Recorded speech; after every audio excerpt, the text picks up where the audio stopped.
So, good afternoon, ladies and gentlemen. My name is Wojciech Sumelka, and I'm a Vice Rector for Research at Poznań University of Technology. And today it's my great honor to open lecture provided by our guest, Sven Ulrich. What is very important, this lecture and this visit is because of Excellence initiative, which is at our university since 2 years.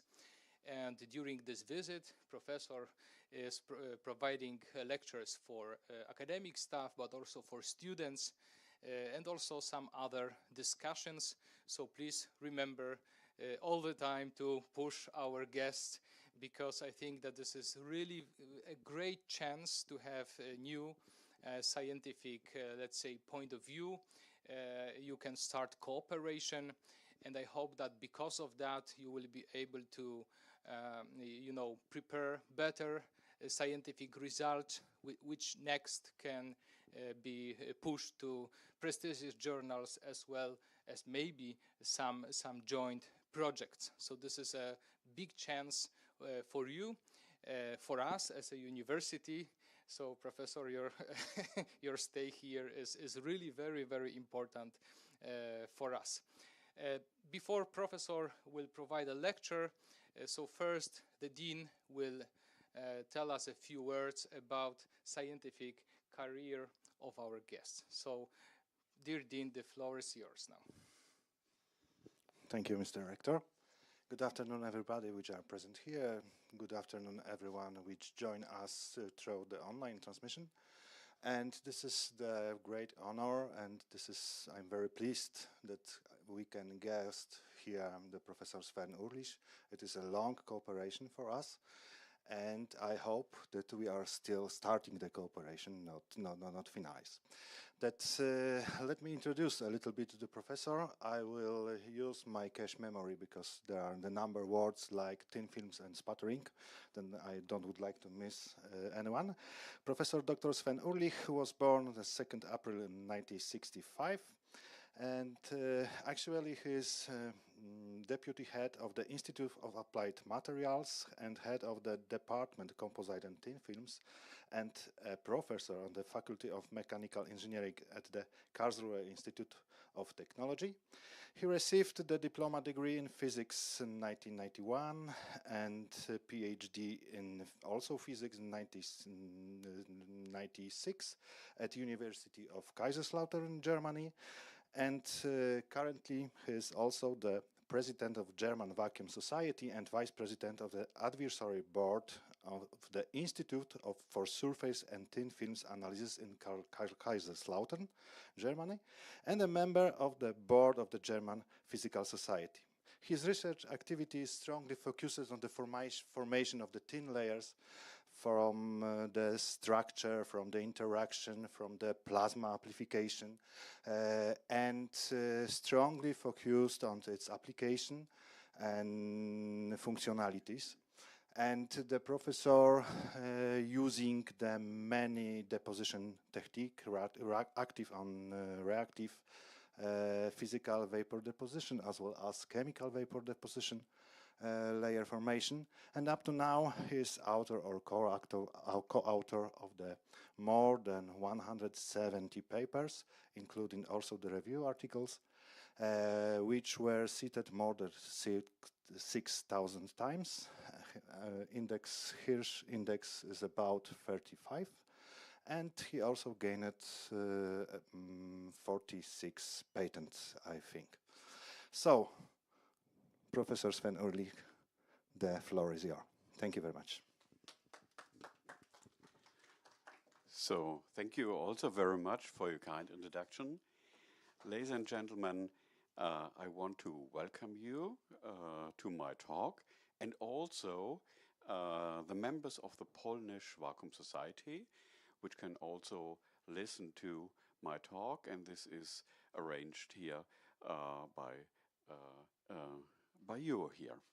And the title of my talk is Magnetron Sputtering Techniques for a Wide Application, Science and Technology.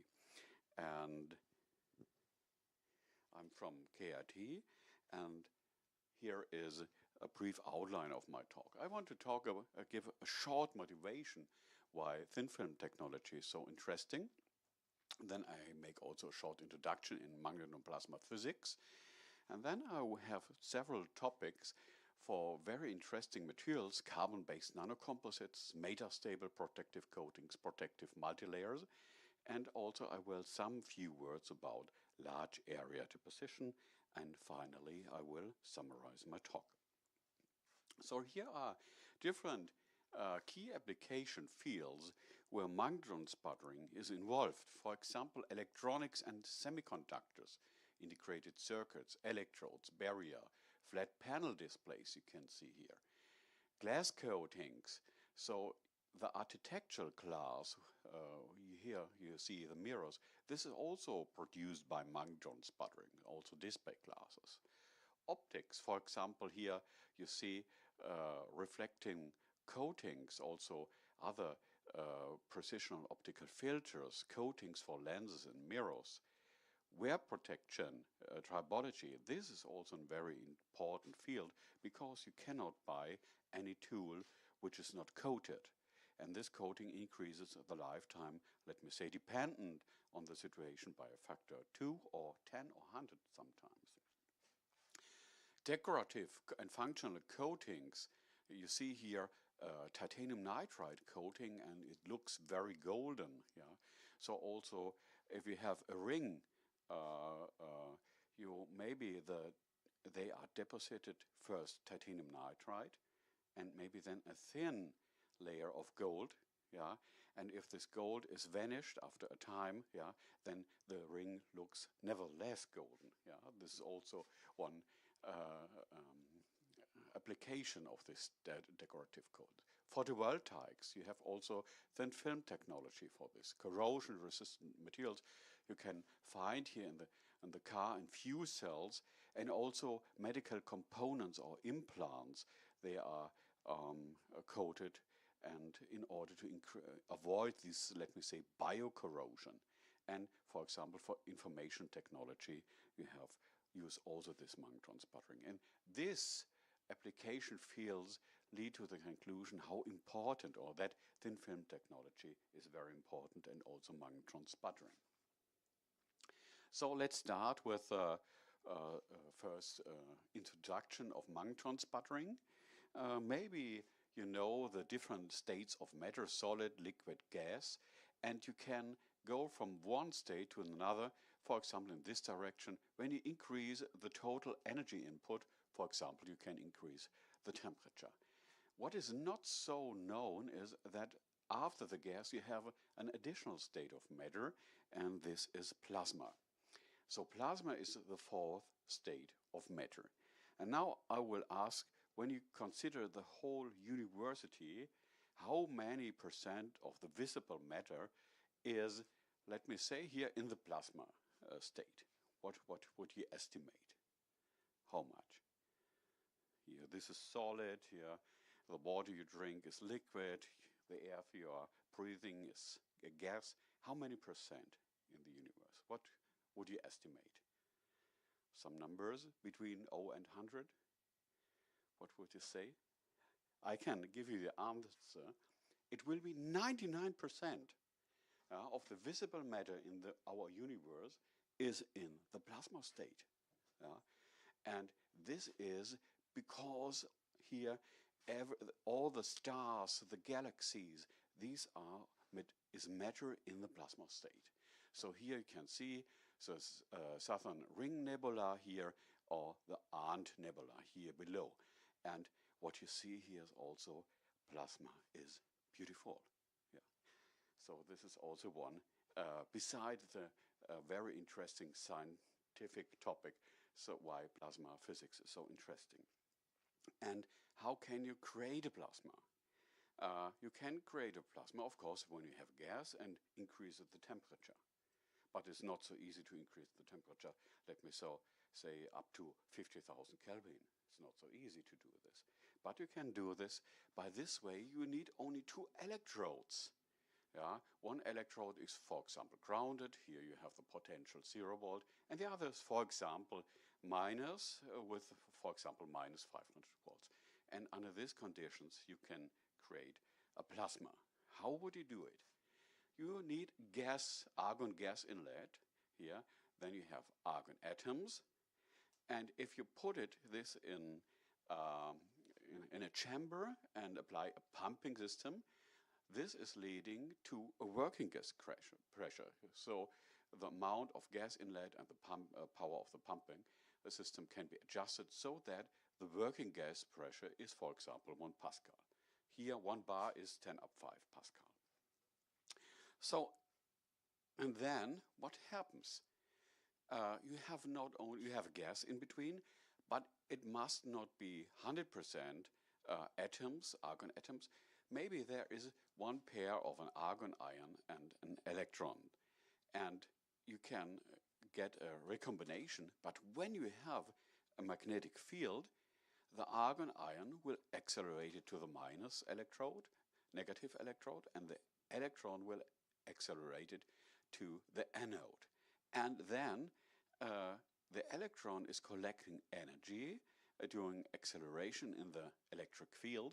And if the electron have collected enough energy and it comes to a collision, a new pair of electron and argon ions can create it. And here you start with 1 electron, the other 2, then 4, 8, 6, 16, and so on. So you would get a charge carrier avalanche, and this is leading to a plasma ignition. Then you have here a plasma in between these 2 electrodes. So, and a plasma consists, you can see here, of neutrals, of electron, and of ions. Of course, it is quasi-neutral because it's created from a gas. Okay, so what is the advantage of a plasma in comparison to gas? It's very difficult to manipulate a gas, right? Because it's neutral. But a plasma can be wonderful manipulated with electric and magnetic fields because they are charged particles inside. And you can here, here you have a relatively homogeneous plasma, and you can amplify the plasma by magnetic fields. One idea is to put these magnets behind the target, then you have here the magnetic field, and this is leading to a special plasma torus here around, and this plasma is very, very, very intensive. And this means here, in this case, that the cathode, our cathode, due to argon ion bombardment, is destroyed at the atomic level. Here, this argon hitting the cathode destroys atom by atom the cathode. But this is positive, because then we can use the cathode as a material source. And this means that here this argon destroying here the cathode, you call it sputtering, sputter atoms here from your cathode. And this is going here into the plasma and approaching the substrate, and the anode is coated. So if you put here substrates which are grounded, for example, they can be coated by atoms from your material source. This is one idea, and this is established in industry. So these are the basics. Of course, what you can also have here is, instead of a DC mode, you can work in the AC modus, or you can work in the pulsed mode. One special pulse mode is so-called high PIMS pulse. There the pulse length is about 50 microseconds. So this is the idea here of the sputtering. And it's very easy to ignite such a plasma when your pressure is low here, only 1 Pascal. When the pressure is higher or lower, it's more difficult. So we are working here in this pressure range, and but when the pressure is very low, then the number of collisions are limited, and it can be shown that an electron get the most of the energy, and due to collisions they transfer the energy to the neutrals and ions. But when the pressure is low, the number of collisions is low, you have two different temperatures. The temperature of the electron, which is, for example, 3 electron volts, means 30,000 Kelvin, and then temperature of the neutrals and ions, let me say 300 degrees centigrade.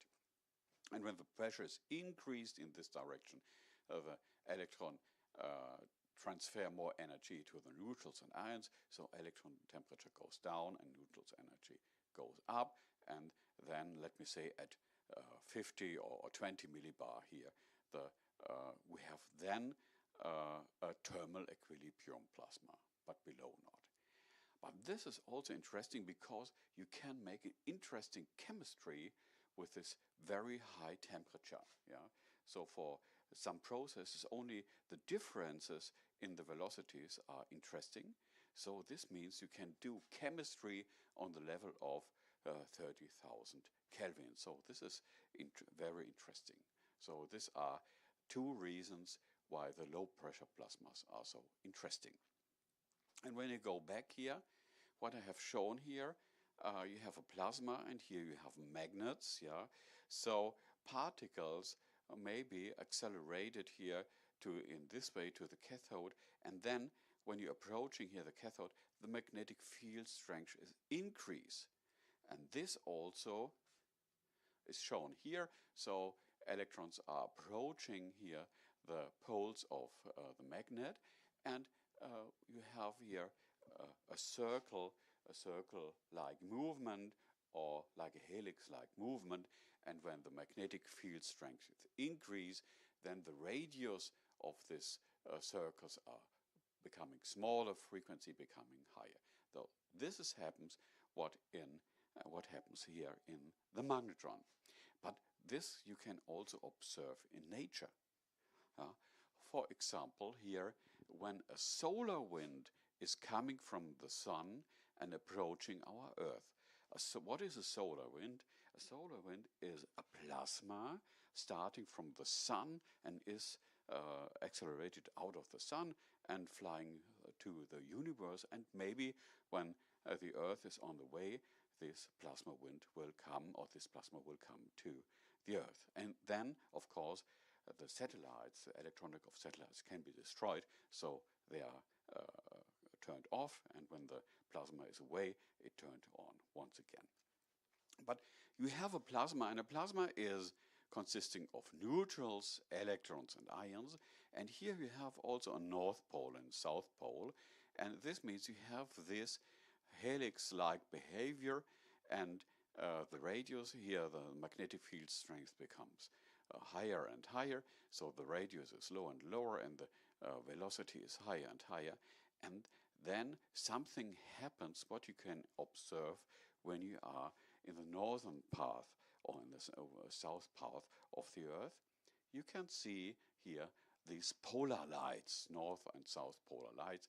So these are very beautiful lights, and you can see it in Iceland, for example, in the north of Iceland, and you can see once more how beautiful a plasma is and how beautiful it looks like. So this is one similarity here between magnetron and the polar lights.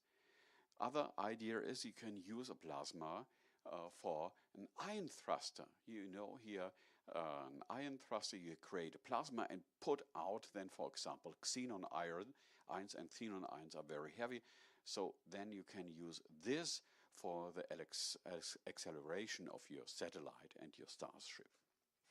And such an ion thruster looks like here, developed by the US and also from Russian and also in China.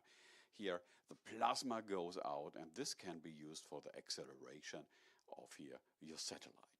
Of course, when you put in instead of xenon, for example, argon and acetylene contains carbon, you can create here a carbon coating. Yeah, for example, it can be used both as an ion thruster or a coating machine. Both is possible. And this kind of machine is the most efficient acceleration of a satellite. Yeah. For example, if you would start, you cannot start from the Earth with an ion thruster because the maximum power is limited.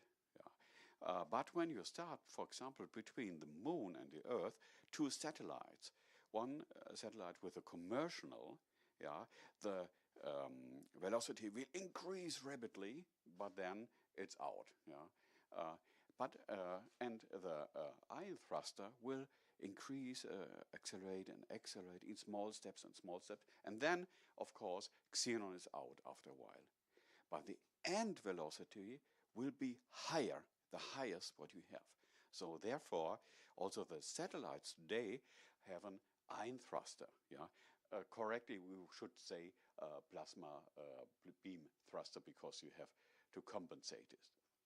Of course, the charge. Yeah.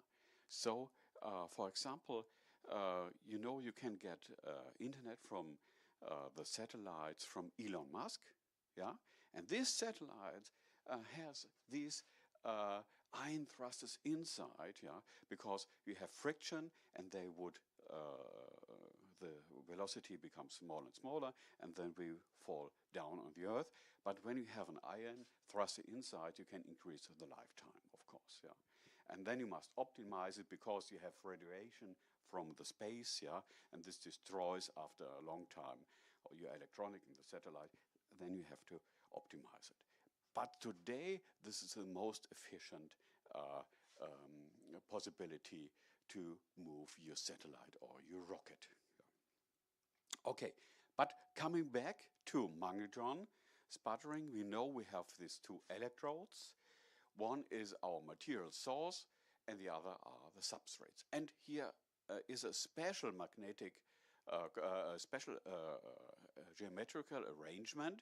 You have here the substrate, and the substrate is not flat, it is here a tube. And I explain why. And here you have the magnets behind, so here you have a plasma torus here on these two positions, and under this plasma torus you have an high sputtering, so the target is destroyed here. If you have, then after a while you would get here a trench, of course, yeah. But when here, and this is the point, when the target is rotating, then it is, you have a continuous and homogeneous material loss from the surface, and this is very efficient. And this is a small here, so-called rotatable magnetron, length of 20 centimeter. Here's your target, and it is rotating. But you can also get larger ones here. Here's a larger one, up to 4 meters in length. You can buy, and this is established in industry, 4 meters. Yeah. And I will show you later on solar cell and architecture glass coating that this is used today in industry, and it's the most efficient way to do this glass coatings, for example. So this is industrial well established. 4 meter is from here to the door. So this is a very important and established method. So now I will tell you how you can use the magnetron sputtering for the creation of different kind of materials. The first very interesting material is carbon-based nanocomposites. Carbon-based nanocomposites. Here you see different systems schematically. And this carbon-based nanocomposites consists of a crane, which is very hard, for example, titanium carbide, and this is surrounded by amorphous carbon coatings. So these coatings have a very low friction. So this is very interesting for the industry. Low friction coatings, which are nevertheless hard. And you can adjust here the friction coefficient between 0.1 and 0.7, and also the hardness, by variation of the volume of the grains in comparison to the amorphous phase. You can increase the operating temperature in comparison to pure amorphous carbon coatings because you have a stabilization of the bonding here around these grains. For example, in automotive industry, if you look at the combustion machine, all the components are coated with amorphous carbon coatings. But you have this limitation in the temperature application up to, let me say, 200, 300 degrees centigrade. And here you can increase it drastically. Interesting would be also the surface termination of these crystals.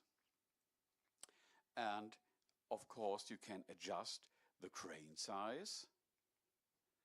And maybe here on this amorphous carbon matrix you can adjust the ratio of sp2 and sp3 bonded carbon atoms. So sp2 bonded carbon means more graphite-like, and sp3 bonded carbons means more diamond-like. So you can also adjust the hardness of the amorphous things. So this kind of coatings might be interesting for tribological coatings at low and elevated temperatures, and maybe these are also a new class of biocompatible coatings. Especially when you look at this system, you know carbon is of course biocompatible, and titanium also, you have many implants made by titanium. So maybe this coating is also interesting for biological systems or implants. Let's come to the carbon-based nanocomposite coatings. Here we're working here in this field, so the grain is titanium zirconium carbide with a little bit hydrogen, and the amorphous matrix here, amorphous carbon. Maybe also in the matrix could be hydrogen. And here is our material source. Here's the target of our magnetron, and we can do, for example, both. We can work with two sources. One source, magnetron, has a titanium target, the other has a zirconium target. But on the level of science, we can start with a so-called materials combination. So we work not with one target, we divide this target into two pieces, 2 or 3 angles. One is titanium and one is zirconium. And we can ignite the plasma, and then we can sputter the target atoms here. So this means if you have here a substrate, the coating will have a high amount of titanium and a low amount of zirconium. And if you have here a substrate, vice versa, here this coating should have a high concentration of zirconium and a low concentration of titanium. So this is then very interesting. So in one experiment you can do hundreds of coatings with different elemental compositions. So then you will be very fast. Of course, what you need then is a high throughput analysis, because then you must measure the elemental composition on all the substrates here, and also the you must make some X-ray diffraction pattern, and so on and so on, and this should be also fast. Then this is a new field of technology, materials combinations in comparison with high throughput. And here you can see what comes out. This is an X-ray diffraction pattern. With X-ray diffraction you can get the information, which kind of phase or phases do you have. And some signals are coming here from the substrate, of course, but some are coming here from the grains. Here is the position of zirconium carbide and here titanium carbide. These are two different materials, therefore the position is different. And here is the result of our coating. And you see you have only one signal, not two signals, only one signal. So you have a single phase material, and you have here a continuous shift. And the reason is that here you have a high zirconium content and here a high titanium carbide. Here you see 13 positions. So in one experiment you get 13 positions. So this means if you are good, you need only one deposition for master thesis. So this is very interesting. And here is an TEM bright field image. This means here you see the crystallite size, and the crystallite size is, let me say, a little bit lower than 10 nanometers here. And this is surrounded by amorphous carbon. So this is very important. If you do this coating development, you have a concept and an idea, but you must prove that it is really the case what you have. So you need a very high number of analysis methods. What I show here is that this carbon-based nanocomposites has different properties often when you have different deposition methods. Here it is, we consider here once again titanium carbide, amorphous carbons around it, and here's an SEM, two SEM pictures. Here is, as I said here, the direct current mass Magnetron sputtering, and here it is a little bit different when you use not direct Magnetron sputtering, so-called high pimps. This is a pulsing system. So you put the whole energy in a pulse with a pulse length of 50 microsecond and an off time of 500, for example. And then you have a very dense plasma for a short time, and you see here that the morphology is different, and also the resistivity, electron conductivity, is different. So here it is very low for the high PIMS coating, and this means you have much denser coating. You know, if you have nanovoids inside, for example, then the resistivity will go up, of course. So it depends on the deposition system, not only on the material system. Another idea is here. You see here the crystallite size. Here you see the lattice planes. You can calculate here the lattice distances in these grains. And important is that not only the electronic properties are different, also the mechanical properties are different. So with this high PIMS coating, so pulse coating Magnetron, here you get the highest hardness of the coatings. Okay.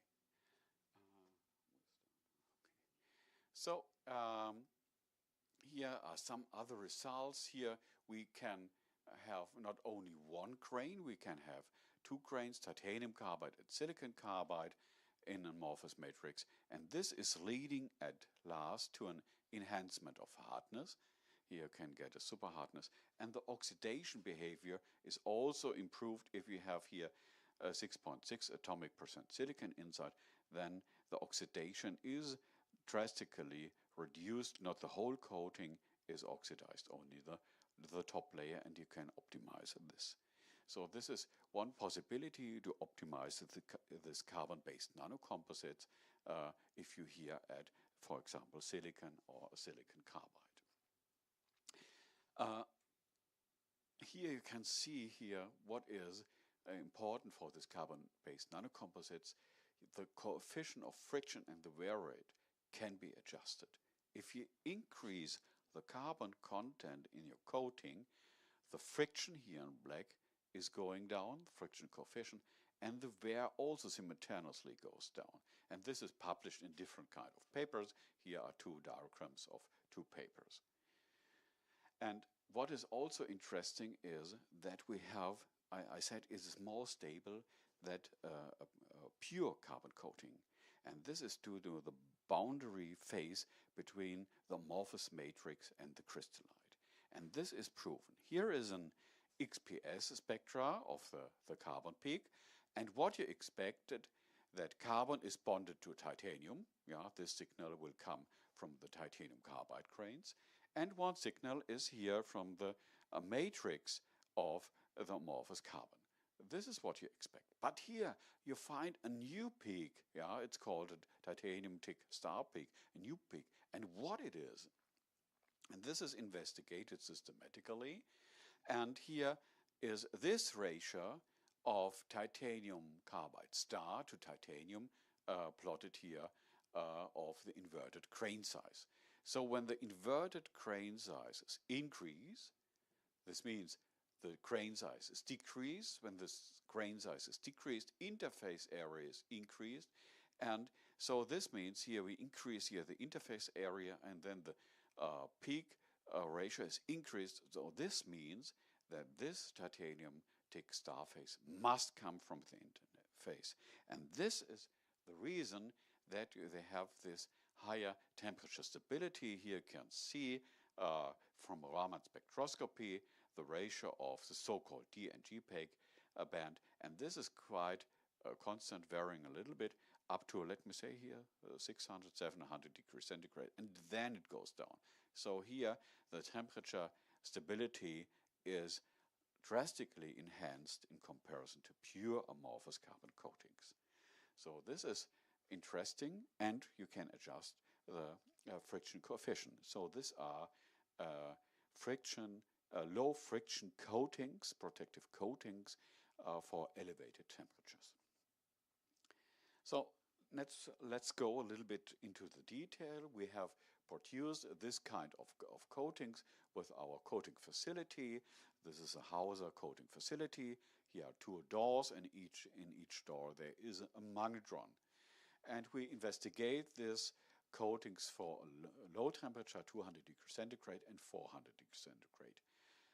We have here a titanium target, and the power we have 5 kilowatts, and we are working in this high PIMS modus, so we have this 5 kilowatts instead of 550 seconds, only put it in this 50 seconds. So for a short time we have a very high dense plasma. And then we have here argon gas, and also we have a reactive gas, and we increase here the reactive gas flow. And we expect, of course, if we have no reactive gas flow, we have pure titanium coatings, and then we increase here, then maybe we have two phases, then we have a single phase titanium carbide, and then if we increase it more, the reactive gas, then we can come to the carbon-based nanocomposites. So what are the scientific challenges and questions? One challenge is the determination of the microstructure, because the crystallite size is so low, and we have also hydrogen in it. So we must use different analysis methods. And the question is, what role does hydrogen play for the formation of the microstructure? Does the transition from a single phase microstructure to a nanocomposite shift with the deposition temperature?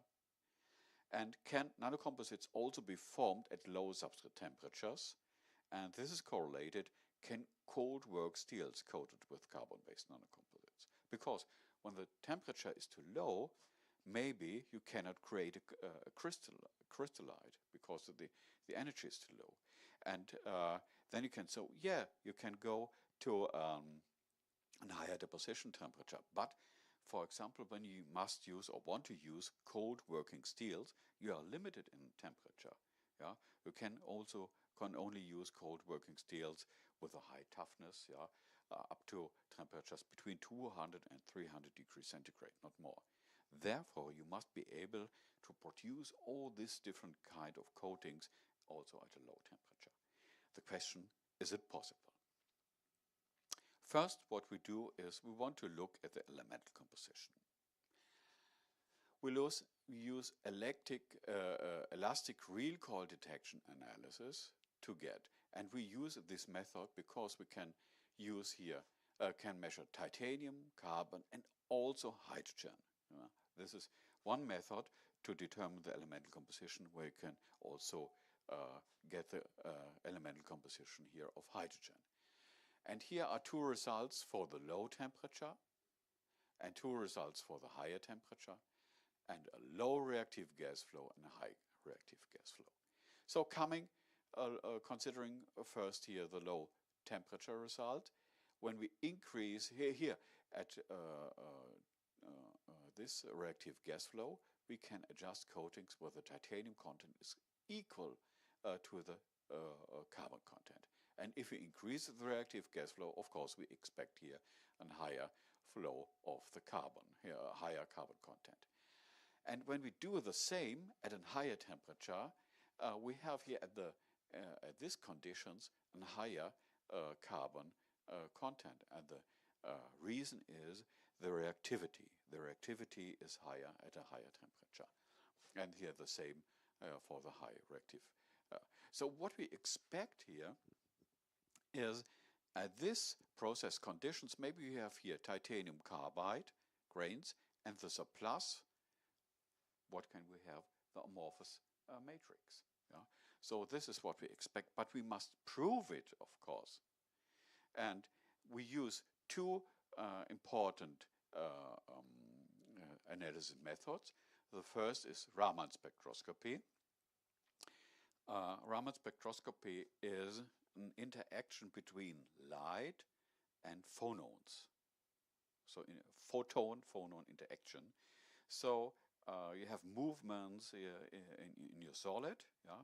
This is described by phonons. And when the light is coming to the surface, you have this interaction. And this means the wavelength of the light can be increased or decreased depending if you create a new photon or absorb a photon. Yeah? And this is typical for each material. And here are some signals coming from titanium carbide, acoustic and optical path.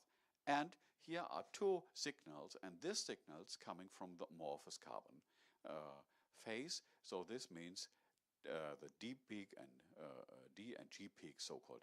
This is from the amorphous matrix. So when you see such a signal, you know you must have amorphous matrix. And when you see this, you know that you of course have titanium carbide. But then you will prove that you have indeed titanium carbide, and the question is this amorphous or crystalline? It's crystalline. Here's X-ray diffraction once more.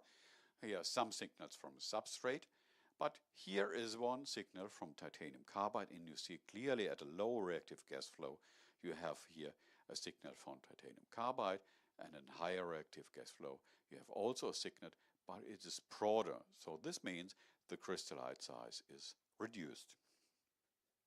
So now we have proved that we have amorphous carbon and that we have, of course, this crystalline titanium carbide. But you want to prove it furthermore, and you would apply electron microscopy. You can do diffraction, then you get this diffraction rings, and when you analyze it, you get here more than 10 rings, and every ring is belonging to the FCC structure of titanium carbide. So you know you have only one phase, and this phase is FCC structured, and this is clearly proved by the diffraction. When you look here in the dark field and light field, you see here the spots, and these are crystallites, and you can see when you increase the reactive gas flow that the crystallite size is going down. So these are crystallites, and they are surrounded here then by amorphous carbon coatings. So this is a further proof that we have these two phases. And also the mechanical properties are corresponding here. Here are some, here's the variation of the reactive gas flow, and here are the results for the low temperature deposition, 200 degree here, the hardness, and here for the higher. And you can clearly see that we have a shift in between, and this is due to the higher mobility, higher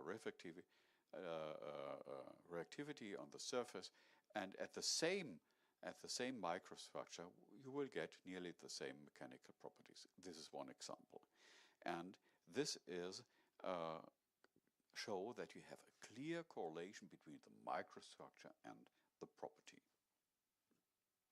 Okay, so let's summarize the carbon-based nanocomposites. Up you have crystallites of metal carbon, maybe substoichiometric, and you have a matrix of amorphous hydrogenated carbon, and here on the surface could be molecules of hydrogen or only atoms here, atoms on the surface.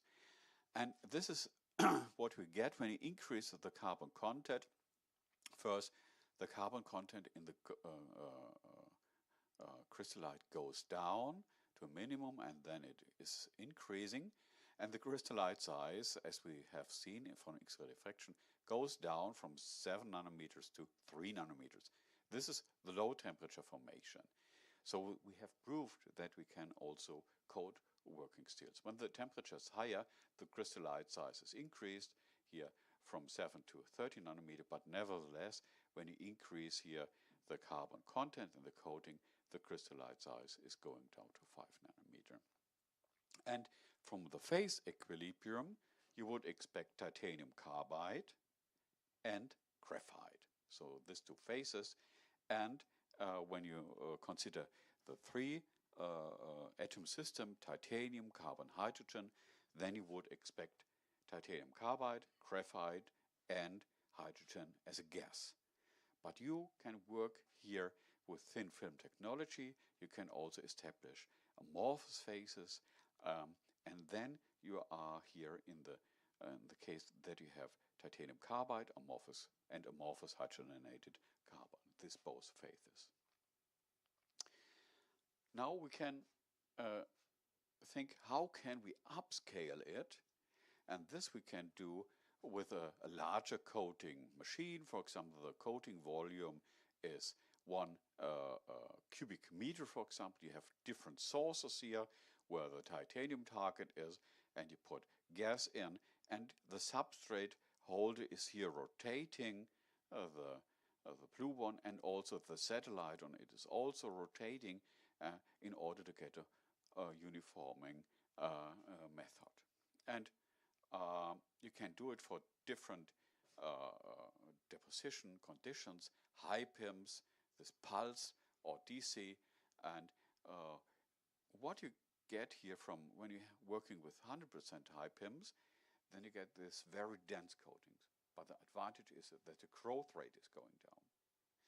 And vice versa, when you're working with 100% DC, the growth rate is high, but the films are not so dense.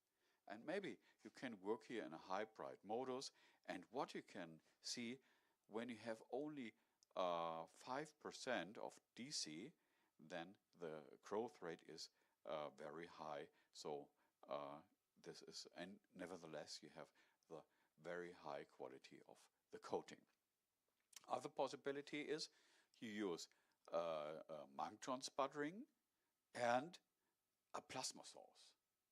A plasma source for the coatings.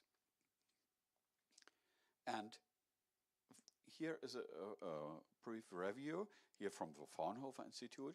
You can modify also this different kind of coatings, the amorphous carbon coatings, by addition of an element. You can add a metal or silicon or oxygen or fluorine, and then you can also here modify the surface energy and the hardness of the coating. The point is, how can you realize it? For example, you can use here in this case a silicon target and a reactive gas flow. But when you then want to increase the silicon content, you must increase, for example, the power on the magnetron, but then the plasma completely changes. Yeah, and you must start from the beginning for the coating development. And the idea is, can you get experimental equipment where these two fluxes, the fluxes forming the amorphous matrix and the fluxes forming the crystallites, are independent from each other? And I want to, I have to show that this is indeed possible. You can combine this magnetron sputtering with a plasma source. And here we have developed a plasma source. This is a microwave plasma source. We put here microwave in and can ignite a plasma. And here you see the antenna of the first source, and here the antenna from the second source. And here you have a very homogeneous plasma. If you, just for fun, apply a magnetic field here and increase the magnetic field, you can see how you can modify the plasma into a strong beam, for example. But for our coating, here we want to have a homogeneous plasma. This is, of course, an argon acetylene plasma. And you can see here the growth rate is very high. So it's up to 36 micrometer per hour. So with a pure magnetron, typically you have 1, 2, 3, 4, 5 micrometer per hour. So you can combine this both methods, and then you can get here such a coating. Is the surface of the coating here. You're proking here substrate, and you see the quality is very high, growth rate is very high, and also the adhesion is very good. So the combination of magnetron sputtering with such a source is very successful. And you can coat different kind of tools. Here are tableting tools. So you are producing tablets, yeah. And the tool is consists of two parts, which forms here the shape of the tablet, yeah. So what you have, they have a tool, for example, with a special volume for the tablet. Put the powder in, and then you have a second part of the tablet tool coming down and press it together. Yeah. And the point is, of course, it is not allowed that the material from the tool goes into the tablet. Clear.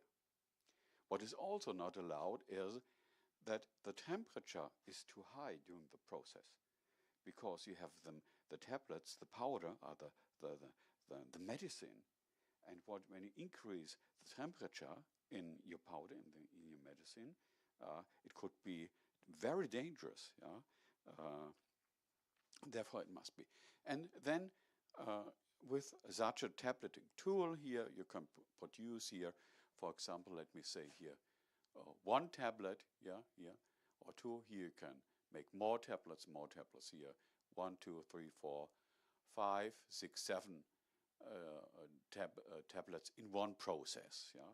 So once more, you have the system, your tool, powders coming in, compressed up, and put the tablets out. Now a question for estimation. With one tableting tool, which is optimized, a high-performance tableting tool, how many tablets could you produce in, let me say, 1 hour? How many tablets in 1 hour? What do you think? You have to powder in, compress, up, out. Next cycle. How many tablets? Estimations, numbers?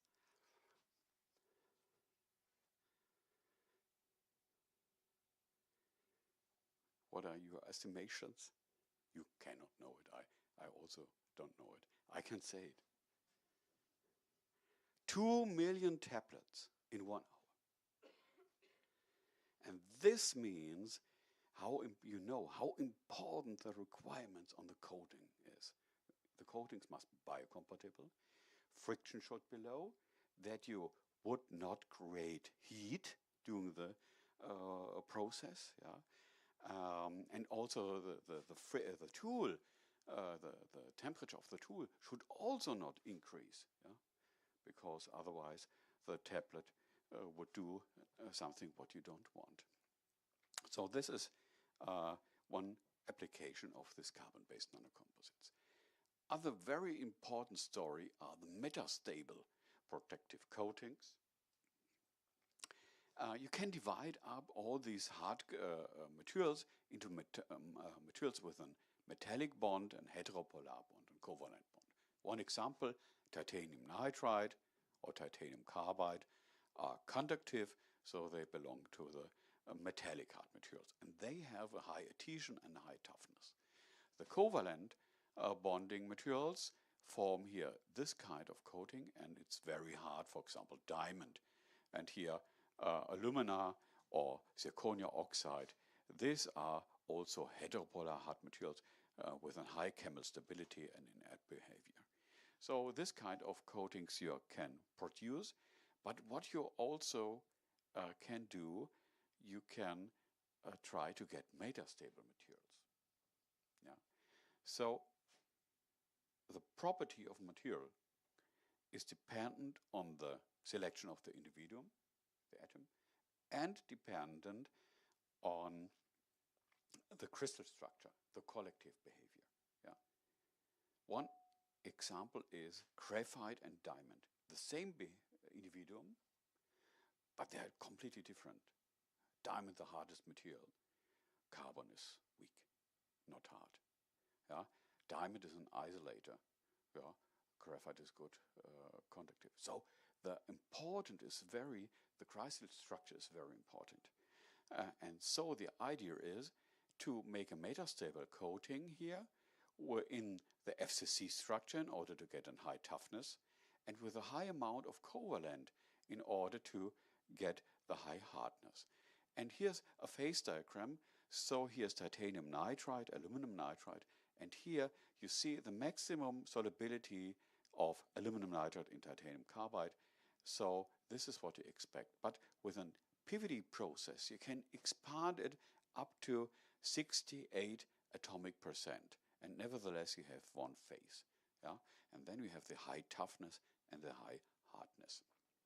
And what's also very interesting in the system, titanium carbide, silicon oxide here, you expect three phases, titanium carbide, silicon oxide, and silicon. But if you can create metastable materials, here you can make here an FCC structured here oxygen-containing hard material with a high performance. Coming to multilayer, you can combine two different kinds of materials, and the advantage is that you here influence the crack behavior. It's reflected on the interface. You can see it here. The crack is not going direct to the substrate. It's reflected on each interface, and this means that the toughness is drastically increased. So you can combine two different kinds of materials. Here, for example, titanium nitride, bright, and titanium aluminum nitride, low, and you can increase here the toughness enormous to the reflection. Yeah? Here, this is the substrate. And for example, when the coating thickness is constant, then you can select how many layers do you want to have. Only 2 layers, 4, 8, or 100 or 1,000 layers. And when you increase the number of layers, you increase the interface area. You can adjust it here, the interface area. If you have double layer, you have increase the interface area also by a factor of 2. And all these properties are dependent here on the number of the interface, and you can optimize it. One example, here's our Magnetron Sputtering source. We produce titanium nitride, zirconium nitride multilayer, and we coat saw blades here. Here's one target. On the other side is the second target. And we can measure the hardness, and we can clearly identify the hardness of the titanium nitride and zirconium nitride when we make here such a cross-section. Yeah. And we can clearly see in X-ray diffraction peaks belonging to a zirconium nitride and titanium nitride. Here's a TEM image. You see clearly these two materials. You can apply also electron diffraction, and if you evaluate it, you can clearly see two phases, and also the lattice distance we are calculating are very close to what we expect from the bulk value. And here, when we then do saw blade operations, tested this different kind of saw blades, you can clearly see here with uncoated saw blades, the lifetime is not so high, and you can increase the lifetime drastically. And when the number of layers is about 100, yeah, so we have increased here the lifetime of the coatings. The lifetime here you can see you have during saw blade operation a cold welding, and if you have here the cold welding, the shape is influenced. Here is the tip of a saw blade. Here you can see the coating. Then due to abrasive wear, you lose here the coating. When the coating is not protecting anymore the saw blade, then you have this cold welding. Then the shape of the saw is drastically changed. It becomes very hot, and then it breaks, and then it is here finished here, the lifetime. Now coming to large area deposition examples, thin film solar cells, and this makes us hope. So here are different kind of technologies multi-junction shells, single junction, crystalline silicon cells. This is what you buy, thin film technology, and so on. And here is the time, and you can see it is improved and improved and improved. And today it is possible to produce solar cells with here 47%. Yeah. So, but when you buy, it's between 20 and 30%. And these are all here in green.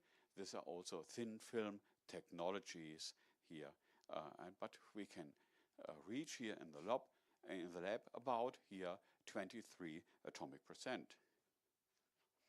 And these are you must deposit different kind of layers in order to get such a solar cell. And this is an equipment you can buy here, for example, from Singulus.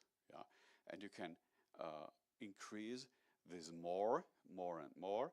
And here is one fab here for the production of 1 gigawatt, 2 gigawatt, 3 gigawatt here for solar cells.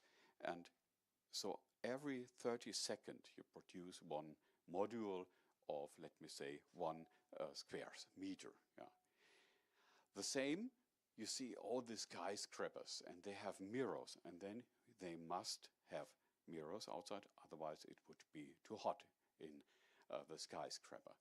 And you can produce a mirror when you have solar glass, and the glass can be coated, for example, with silver or with aluminum.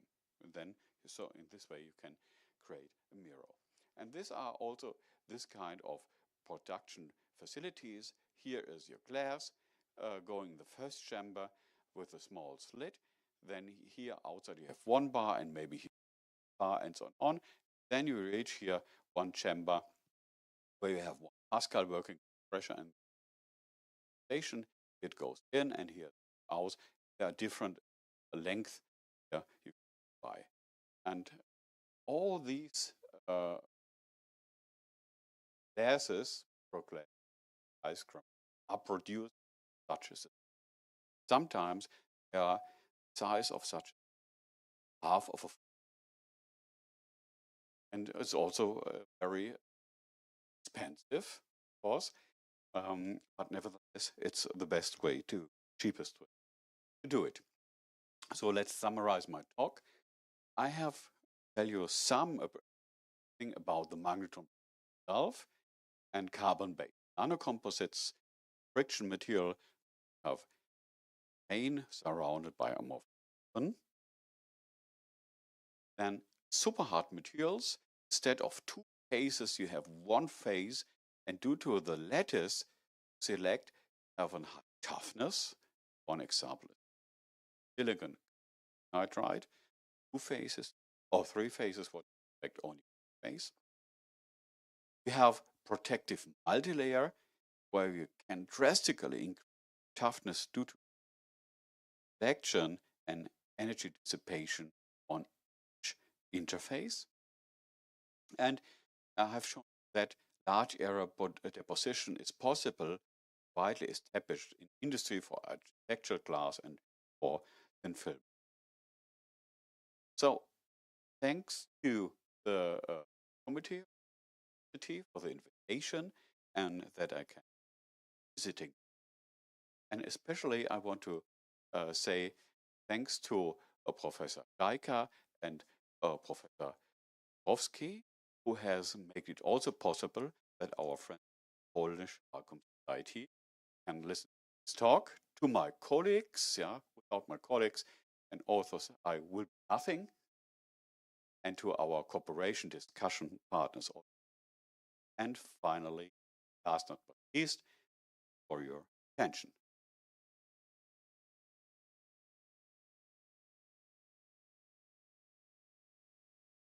I open this discussion. Do you have some question? Professor Lewandowski.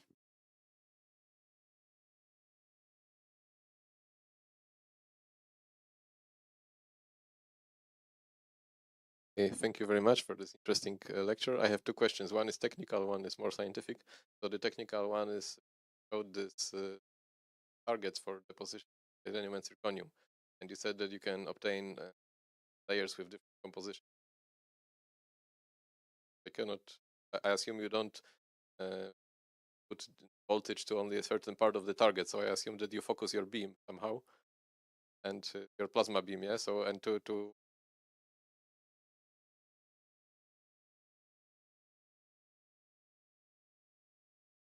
yes.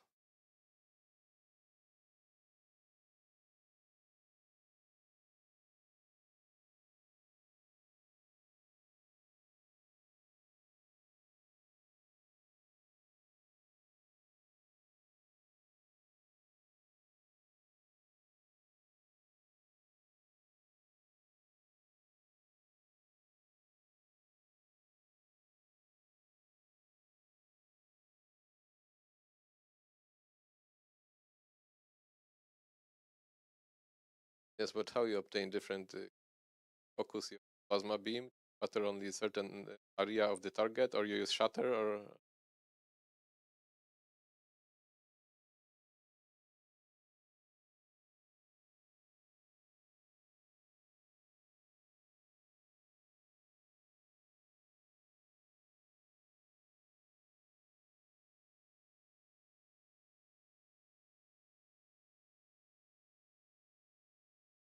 okay, so you move your substrate.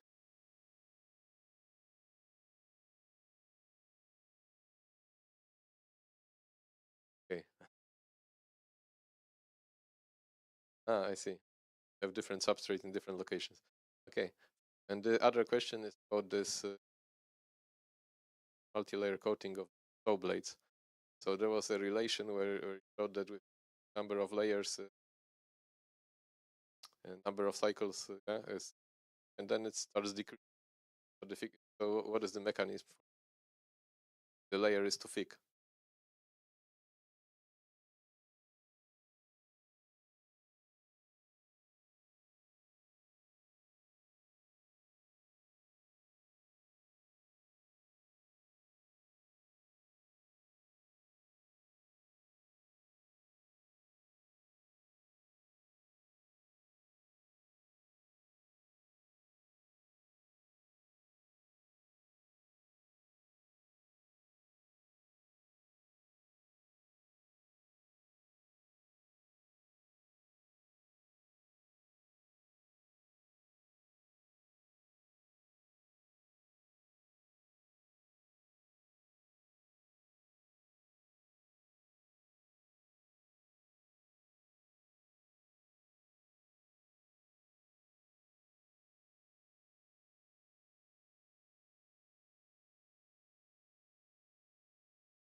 So I missed this information that this is the same thickness as the number of layers changes.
maybe machine learning will solve this problem. Okay, thank you very much.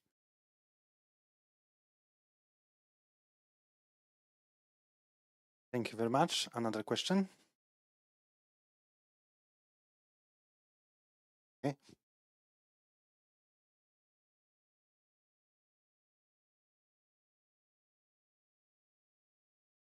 Thank you so much for your talk. I have just one question. Why did you decide to use the target with like half titanium, half zirconium instead of co-sputtering?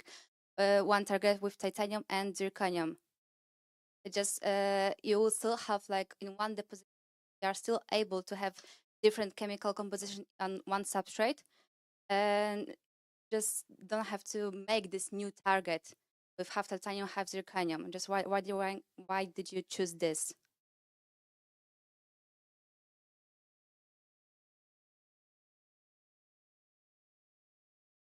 So you are completely right. And there are several papers who use, for example, different kind of magnetrons with a small size, let me say 2-inch, 5 millimeter, put it on one sample, on silicon, for example. Point is, have then on one wafer lot of points. For some methods, larger area. For example, with X-ray diffraction and focus your power apparatus of 1 square millimeter or a little bit lower. When you go to, for example,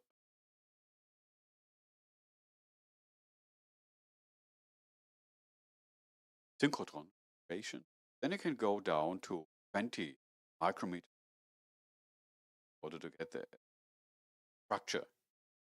But this is, so this can be, but for example, when you would apply some measurements of toughness or for scratch test, then maybe you 1 centimeter. Therefore, it is better if you have a large target, then you have 1 square centimeter or higher, and then you can do measurements not possible. We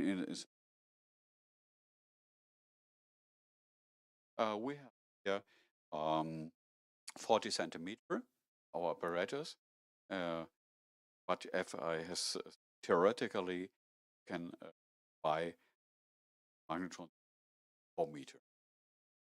So, but planar magnetrons 40 centimeter, 1 meter, 20 centimeter. This is only that you have a larger area for different kind of.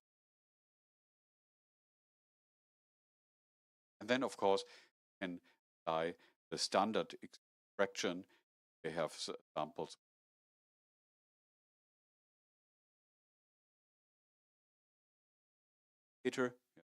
Otherwise, you would focus for diffraction.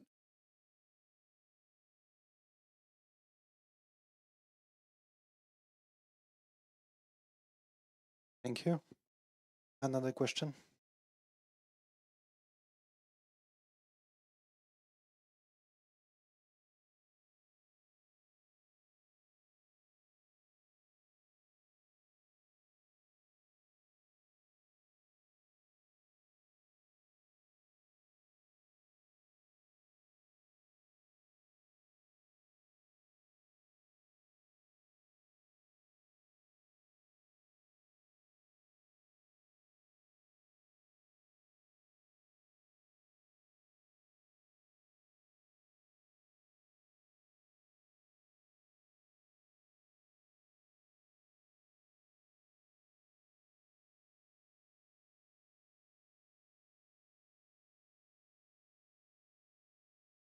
So maybe first question. Can we imagine in science?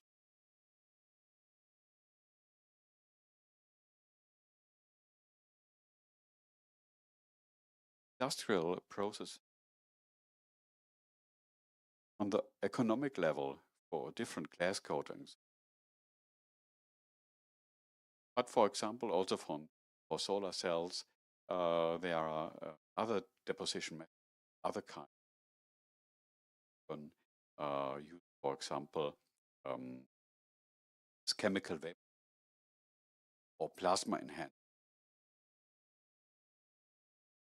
And also for kind of transistors and so on, maybe you have molecular, because then the quality of crystal is very important. For example, doping is ppm. This means all your defects must be low in comparison to doping. Therefore, you crystallinity. Therefore, you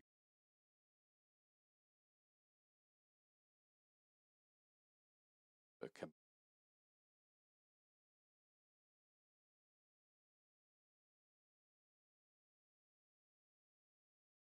Thank you very much. Any further question? So, thanks the speaker again. Interesting talk. Thanks for the audience. And